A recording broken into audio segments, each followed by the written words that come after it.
Long ago, in the land of Israel, the people had turned away from the Lord. King Ahab was ruling Israel, and the nation had begun worshiping Baal.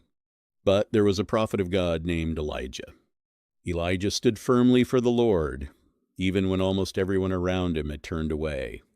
One day, Elijah called King Ahab and all the people of Israel to Mount Carmel. He also called the prophets of Baal to come there. It was time for a great challenge.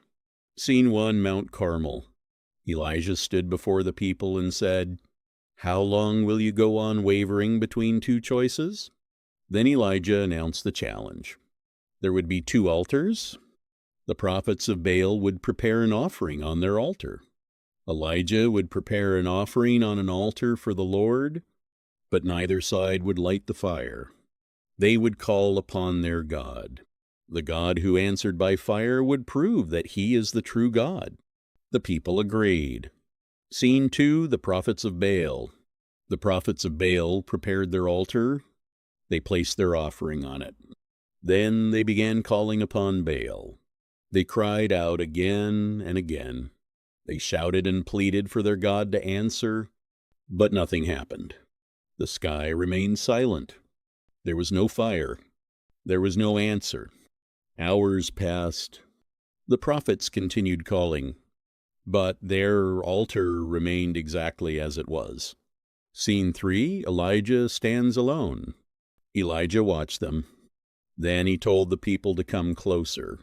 He wanted everyone to see what God was about to do. Elijah repaired the broken altar of the Lord.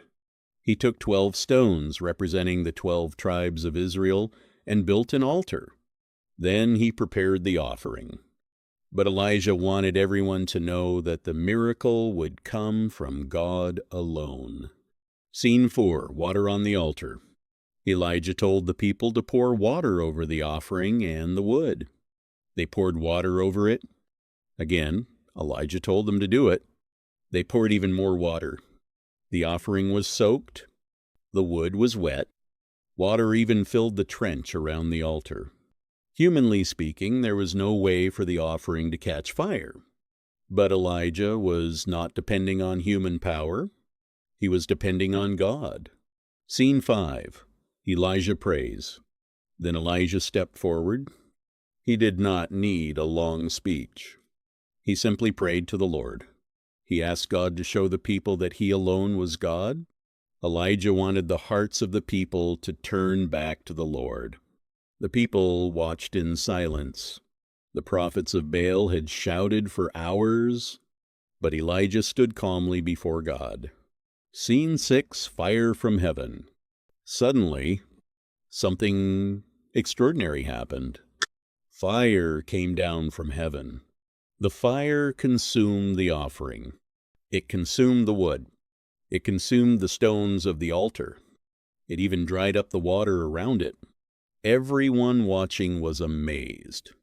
There was no doubt the Lord had answered. The God of Israel had shown his power. Scene 7, the people respond. When the people saw what had happened, they fell face down. And they cried out, "The Lord, he is God. The Lord, he is God." The people finally recognized the truth. Baal had not answered, but the Lord had answered with power. Elijah had stood almost alone, but he was never truly alone. God was with him. Closing, emotional, and inspiring. The story of Elijah teaches us something powerful. Sometimes you may feel like you are standing alone. Sometimes people around you may choose a different path. Sometimes the situation may look impossible. But faith means trusting God even when you cannot see the answer yet. Elijah did not need to create the miracle. He simply trusted God. And when the time came, God showed his power. So remember, do not be afraid to stand for what is right. Do not lose faith when the answer seems delayed. And never forget that the God who answered Elijah on Mount Carmel is worthy of our trust. The Lord, he is God. 1 Kings 18:39.